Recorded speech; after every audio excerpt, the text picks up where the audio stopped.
My husband left our family to join a group that doesn't allow relationships, hung out with his friends, and now he's back, thinking we'll welcome him with open arms after several years. My life took an unexpected turn when my husband abandoned our family to join a cult that prohibited relationships. Years later, he came crawling back, anticipating a warm welcome. I, a 29-year-old woman, had already moved on, having been divorced for 3 years. Despite our past, I now had full custody of our two sons, aged 4 and 5. 6 years ago, I married Adam, my ex-husband, and we were happily married for 3 years. We had two beautiful kids and were planning to buy our own house. However, out of the blue, he dropped the bombshell that he wanted to be single and explore the world. This shattered the illusion of our forever love, built since high school, where he was my first everything, and I was his.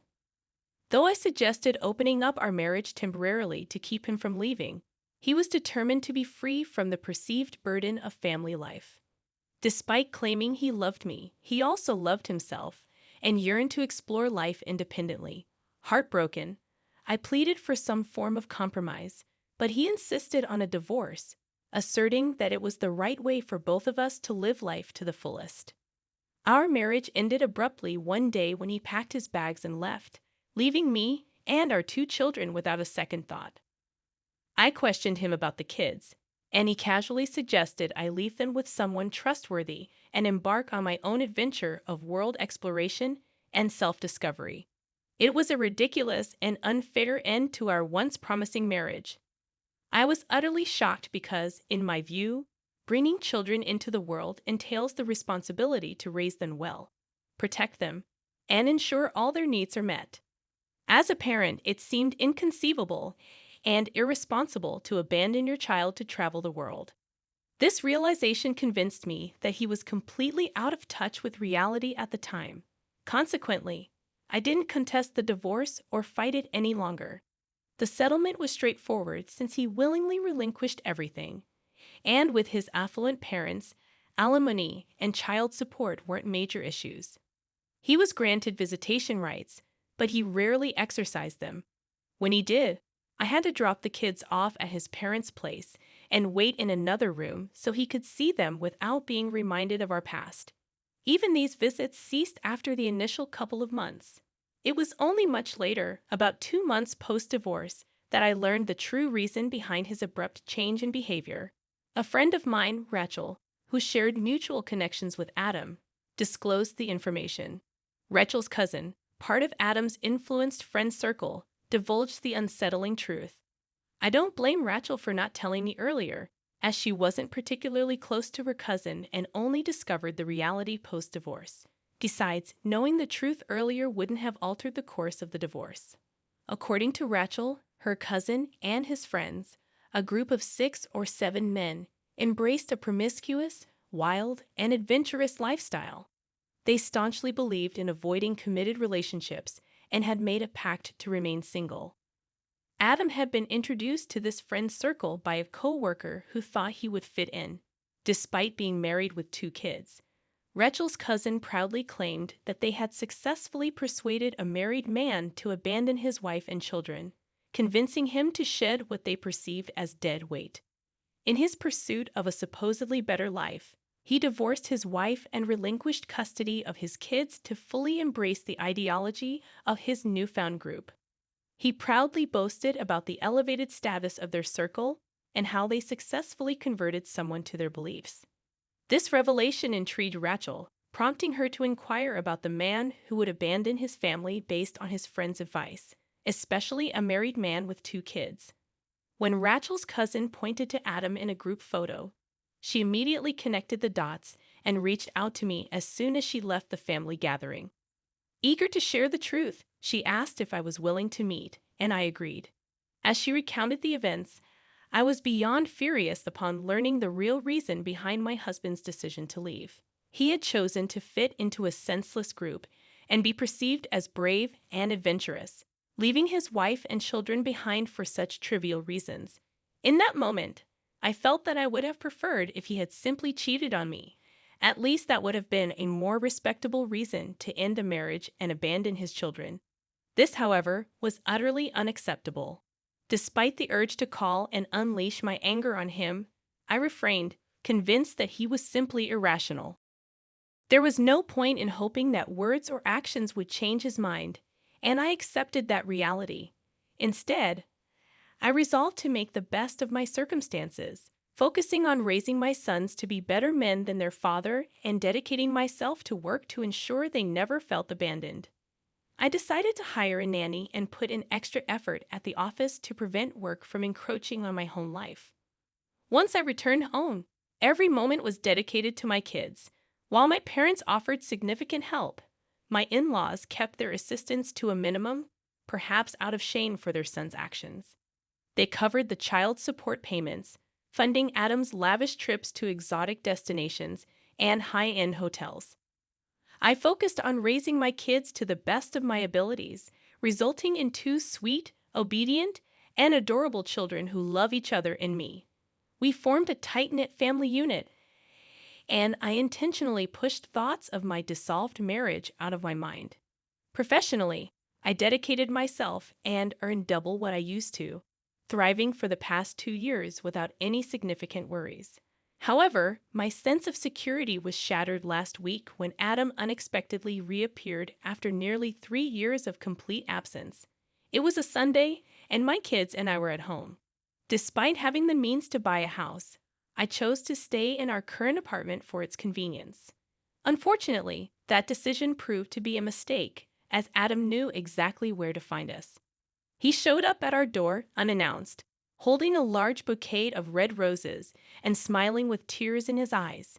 Despite the apparent emotional display, I couldn't muster any sympathy. Instead, I felt pure hatred. Without waiting for him to speak, I slammed the door shut with such force that I could feel the floorboard shake. Concerned for my kids, I directed them inside, anticipating Adam's attempt to persuade me. The pent-up hatred, hurt, and anger were bubbling within me, and I didn't want my kids witnessing any potential ugly confrontation. True to expectations, as soon as my kids left, Adam began whining about how this wasn't the welcome back he had anticipated. I could discern his struggle to hold back tears, but rather than evoking sympathy, it only fueled my aggravation. He, the one responsible for subjecting me to years of turmoil, had the audacity to cry and play the victim. In an attempt to explain himself, he apologized for all the past wrongs and expressed a desire to reclaim his old life. Surprised, I allowed him to continue, as a part of me sought closure after 3 long years. While I had suppressed thoughts of him, his reappearance reignited unresolved emotions, and in a twisted way, I relished the chance to put him in his place, making it clear that we were better off without him, and nobody had missed him during his absence. He rambled on for a few minutes, detailing the transient enjoyment he had in the past few years.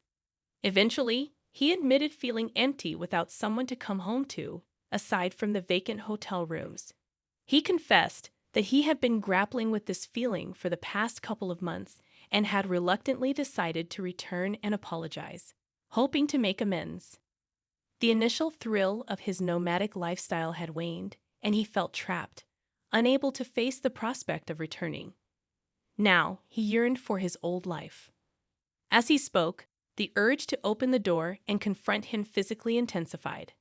I could no longer tolerate his excuses and pleaded with him to leave us alone. I made it clear that I didn't want to see or talk to him at the moment. Unyielding, Adam persisted in trying to change my mind, standing outside the door and continuing his impassioned plea. Frustrated, I had to bring the kids out for dinner, and I hit the door, sternly asserting that we were no longer his family and he needed to go away. His shock was apparent, and he fell silent. Once the kids had their dinner, I immediately contacted my attorney, providing a detailed account of the encounter for precaution. I then informed my parents about Adam's visit, recounting the conversation and my response. They reassured me that I had acted appropriately given the circumstances and had nothing to worry about. I refrained from informing my in-laws, uncertain about how to broach the subject with them. I figured they would eventually learn from their son. After concluding those calls, I felt a sense of relief and closure. I picked up a call from Rachel, knowing she might have updates about Adam. Given her past revelations, as expected, she inquired if Adam had resurfaced, and upon confirming, she divulged insights from her cousin. Rachel and I shared a close friendship, and she had been instrumental in keeping me informed about Adam's affairs, courtesy of her cousin's intel. After Rachel's cousin learned about me, he vowed to keep us informed about Adam's whereabouts. Despite Adam's questionable choices, I never held any ill will towards Rachel's cousin, even though we weren't exactly friends. He remained a reliable source of information about Adam, especially after Adam blocked me post-divorce. Recently, Rachel's cousin relayed the truth about Adam's return to Rachel, who promptly passed it on to me. Their friend circle maintained a group text, and hours before Adam appeared at my door, he had informed the group of his intentions. The guys initially supported him, but Adam felt betrayed when he realized they had moved on to serious relationships over the years. The other guys, now in their late 20s to early 30s, emphasized that they had outgrown their earlier ideology about avoiding commitments. Some were already in long-term relationships, with one even engaged. Adam's insistence on clinging to their past beliefs left him isolated, as his friends had moved on from the carefree lifestyle they once advocated. A heated argument ensued between Adam and his friends, who had initially congratulated him for his decision to pursue freedom. Now, Adam found himself the only one suffering from his adherence to their outdated ideology. When he initially left me, his friends were supportive, but now they sought to experience the intentional freedom he had embraced. Despite their continued support, Adam wasn't satisfied merely by expressing his desire to return to his former life. He demanded an apology from his friends for supposedly making him abandon his wife and kids, leading to a heated dispute. The other guys rightfully refused to apologize, clarifying that they had shared their beliefs, but never mandated his departure from his family. The group had never imposed an ultimatum. Adam willingly chose to abandon us to fit into their lifestyle. Now, with most of the guys in relationships, he felt compelled to rejoin them. His return wasn't out of duty or the emptiness he claimed. Rather, it was a response to societal pressure to conform. When Rachel informed me of these details, my frustration peaked, considering the guilt I had initially felt for turning him away. I sought reassurance from my parents, feeling remorseful for not knowing these intricacies before his visit. Rachel's cousin, preoccupied with work during the discussions in their group text, hadn't checked his phone promptly. Upon learning the details later, he promptly informed Rachel, who then relayed the information to me after Adam's visit. Now armed with the truth, I resolved not to let him return at any cost, dismissing any lingering guilt. Adam had never felt remorse for the hardships he had put us through, so I saw no reason to shoulder unnecessary guilt. His actions made him a fundamentally flawed person, and I steeled myself for any subsequent attempts he might make to return. However, those attempts never materialized in the following days. After Adam's visit, I didn't hear from him, and when I asked Rachel's cousin for updates, he too was clueless as Adam had blocked everyone from their group following the dispute. Even Rachel's cousin, who had no involvement in the altercation, found himself blocked. This was a significant concern for me because without being in the loop through Rachel's cousin, I had no insight into Adam's plans or actions. 3 days ago, my in-laws called unexpectedly to discuss my recent encounter with Adam. I had firmly asserted that I didn't want him back, but they contested, defending him and emphasizing their continued financial support. The disagreement escalated into a verbal spat, leading to me hanging up on them. I've been reflecting on the situation, struggling to comprehend how I might be in the wrong. While my in-laws did fulfill their financial commitments, Adam still held visitation rights, though he hadn't exercised them lately. I find myself torn between my desire for my kids to have a father and the reluctance to deprive Adam of any rights. Legally, I am uncertain about my position and don't know what steps to take. My primary concern is my children, and I'm grappling with the impact of telling my ex-husband that we are no longer his family after 3 years of abandonment. Update 1. Thank you for the comments and assistance. After careful consideration, I've decided to appeal and seek a change in the custody arrangement, eliminating Adam's visitation rights. It's uncertain if I'll succeed, but it's worth a try. It's been 2 days since this decision. Since I shared my situation here, most of you suggested that I file for termination of Adam's parental rights, and I decided to follow that advice. My parents support this decision, and while paying child support fulfills the legal aspect of the arrangement, I've been the one raising my kids. Adam can't dictate when he wants to be part of our lives. Therefore, I took the step to terminate his parental rights today. Update 2. I officially filed for the termination of Adam's parental rights today, and I deeply regret not doing it sooner. Perhaps I should have taken this step when he stopped visiting the kids after the initial couple of months following his first departure. Nevertheless, better late than never.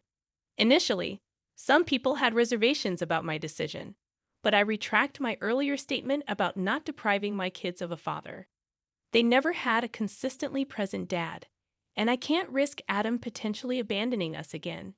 It's time for him to take a permanent leave from parenting, ensuring my emotions and my kids' well-being are not compromised. Update 3. While I couldn't terminate his rights altogether, the court ruled that Adam can only meet the kids under supervised visits by me. It's a relief that he can no longer push us around. If he demonstrates consistent responsibility, we may consider renegotiating in the future. However, I'm resolute that he won't re-enter my life. After the court hearing, when he attempted to talk to me, I confronted him about his need to fit in with his friends, informing him that he could go marry them. I made it clear that reconciliation was non-negotiable. Walking away with my kids, I left him and his parents in shock, a satisfying moment. I don't know what the future holds, but my primary concern is my children's well-being. If Adam becomes a responsible father, there might be room for reconsideration. However, any attempts at manipulation or harm will be met with consequences. He has caused enough distress, and I won't allow him to put our kids through any further hardship.